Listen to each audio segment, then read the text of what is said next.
Mga Filipino senior citizen, 91 billion pesos para sa gamot at ayuda ng lahat ng mga senior citizen nararapat na ibigay. Yan ang ating pag-uusapan sa video na ito. Hold up.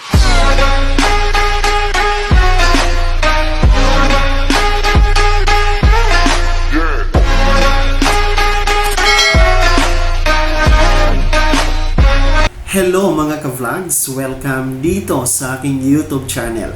Magandang araw po sa lahat ng mga manonood.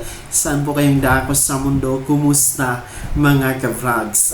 91 billion pesos. Ito ang pera po na para sa ayuda at pagpapagamot, libreng pagpapahospital ng ating mga Filipino senior citizen na dapat dito inilaan. Yan ang ating pag-uusapan mamaya-maya kung saan galing ang perang ito na 91 billion pesos.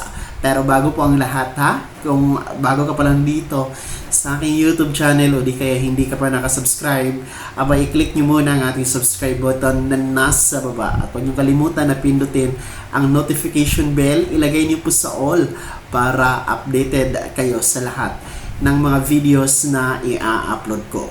Eto na nga mga ka-vlogs, mga Filipino senior citizen, pag-uusapan natin ngayon itong sobrang pera ng PhilHealth or itong Philippine Health Insurance, no, or mas kilala sa tawag na PhilHealth. Alam nyo, merong sobrang pondo ang PhilHealth, sobrang pera na hindi nagamit ng PhilHealth na tumataginting sa 91 billion pesos. Yes, napakalaking pera. 91 billion pesos mga ka-vlogs ang hindi nagamit ng PhilHealth. Ito nga po ay umabot na sa hearing sa Senado, maging sa Kamara, no? Para questionin bakit nga ba merong pondo na ganito na hindi nagamit ng PhilHealth, no? 91 billion pesos. Gayong kung titingnan natin ang ating mga pampublikong hospital, no? Yung mga government-owned na hospital natin, talagang masasabi nating nakakaawa po ang ating mga ka-vlogs sapagkat kulang na kulang sa gamot, kulang-kulang sa equipments, kulang-kulang sa mga pasilidad, no? At kahit may PhilHealth, meron pa rin pong exist balance, no? Kapag nagbabayad na tayo, no? Well, in fact, dapat libre ang mga pampublikong ospital, no? Pero bakit ganito? Merong pondo, merong pera ang PhilHealth na 91 billion pesos ang hindi nagamit. Samantalang, no, hindi naman libre ang check-up, hindi naman libre ang gamot, hindi naman walang libre na gamot, walang libre po na pagpapa-hospital kahit sa gobyerno. Kaya naman po, no, kadalasan nga sa ating mga ka-vlogs, pinipili na lang na magpa-konsulta, magpa-hospital, magpa-laboratory sa mga private clinic and hospitals kahit mahal, at least sigurado, kompleto pa mga ka-vlog. So, ito ngayon, yung mainit na issue sapagkat nais po ng national government, no? Itong ating finance secretary na si Ralph Recto, no, ng Marcos administration, nais nila na itong pera ng PhilHealth, itong 91 billion pesos, ay kukunin ng national government. Ibig sabihin, ililipat from PhilHealth to national government mga ka-vlogs para umano gamitin daw sa pagpapatayo ng mga gusali, mga infrastruktura gaya ng daan, mga tulay at iba pang programa ng Marcos administration. So ito po yung sinang-ayunan din po ng PhilHealth President. And alam nyo, marami po ang mga bumabatikos, marami po ang mahadlang sa nasabing plano, no, na mga sektor at mga individual, mga grupo, no, sapagkat hindi daw ito naaayon sa batas sapagkat pera ng PhilHealth dapat gamitin lamang sa PhilHealth. Pero no, sabi naman ng PhilHealth at ng Finance Secretary Ralph Recto ay ito naman daw ay naaayon sa batas. So hindi natin alam kung ano po ang talagang totoo at talagang tama para dito sa sobrang pera ng PhilHealth na 91 billion pesos. Ang punto natin dito, mga ka-vlogs, merong 91, alam nyo, hindi siya maliit na pera, hindi milyon, kundi billion po.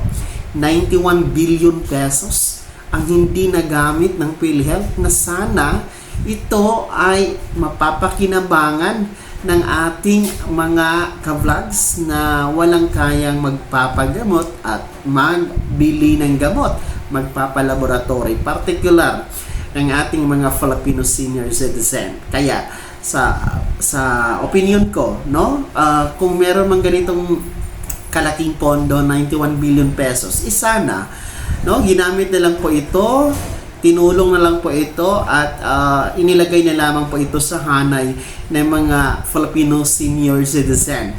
There are over 12 million Filipino senior citizen. Ayon po yun sa datos ng PSA. So, itong mga 12 million senior citizen, hindi naman po lahat dyan pensyonado. Kahit ng mga pensyonado, kapos na kapos. Diba? No? Mga pensioners, kahit po may mga pensyon kayo na tinatanggap buwan-buwan, talagang kinukulang. Hindi naman po yung sapat sa taas ng bilihin ngayon. So, itong 12 million na mga senior citizen, ay hindi po lahat nito ay may kaya. Karamihan nasa indigent. Karamihan nasa marginalized sector, no? Mga nasa mababang laylayan ng lipunan, no? Mga walang trabaho, walang pensyon, walang kita, walang nagbibigay ng sustento mula sa mga anak, no? Pamilya, buwan-buwan. So, dapat dito na lang po ito inilaan ng Marcos administration. Itong 91 billion na sobrang pondo ng PhilHealth, no? Ibigay na lang sana sa mga senior citizen, libreng hospital, libreng check-up, no? Pagkatapos ng libreng check-up, bigyan ng libreng gamot. Dahil marami ang nagpapa-check up, libre nga ang check-up, pero wala namang pambili ng gamot, di ba? So, libreng check-up, after nun, pag meron ng reseta from the doctor, libreng gamot, no? Maglagay ng butika ng bayan na libre ang gamot para sa mga senior citizen after magpa-check up. And then, libre po ang laboratory dapat, no? Kasi karamihan sa mga senior citizen, aminin man natin, ha?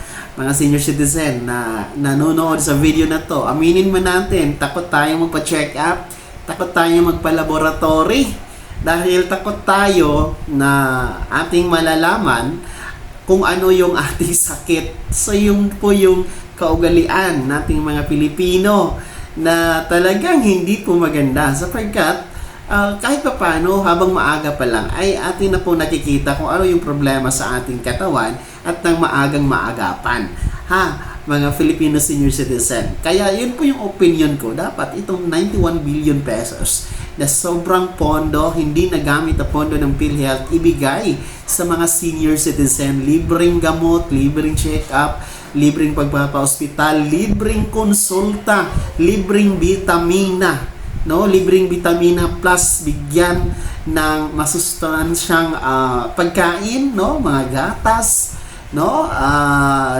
Bigyan ng cash assistance ang ating mga Filipino senior citizens. So, yun po yung dapat. Hindi po dapat na pera ng PhilHealth gagawing pangpatayo ng gusali, pangpatayo ng tulay, pangpatayo ng kalsada, di ba?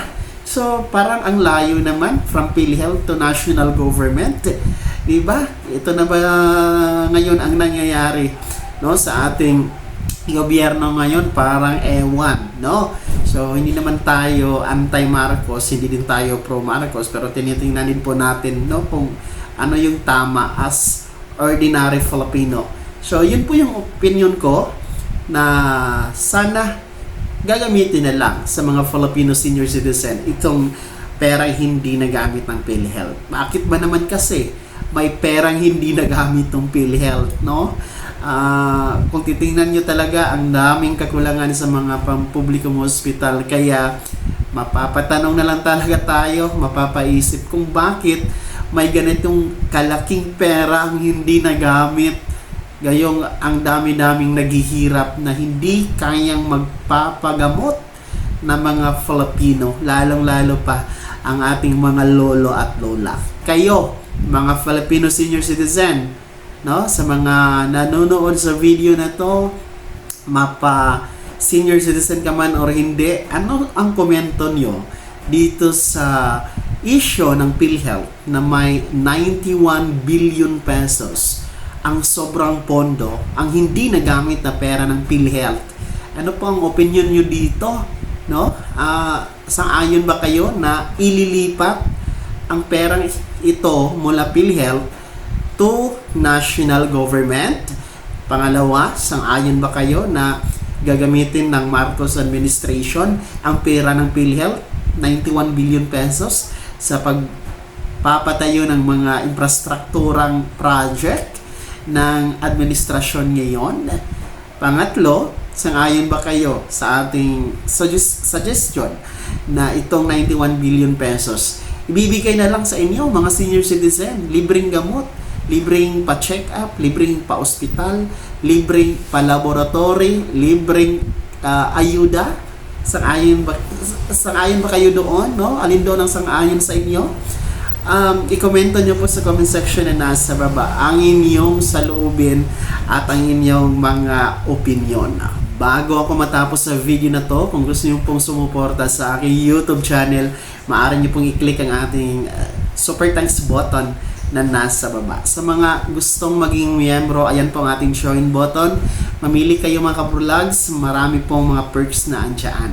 Sana'y naging gabay ang video na to kahit paano na pag-uusapan natin ang mga mahahalagang issues na may kinalaman po sa pagiging Filipino senior citizen. Kung hindi ka pa nakasubscribe dito sa aking YouTube channel, maaari nyo nang i-click ang ating subscribe button na nasa baba. Huwag nyo kaligtaan na i-turn on ang notification bell. Ilagay niyo po sa all para naman updated kayo sa lahat ng mga videos na i-upload ko. Maaari nyo din i-like ang video na to, at kung meron ka pang mga katanungan, maaari nyo i-komento sa comment section na nasa baba. Paki-follow na din po ang aking official Facebook page ni nasa screen nyo. Muli po, ako si Daniel Timpawa na nagsasabing dito sa aking YouTube channel, Pawang Katotohanan at lahat totoo lamang.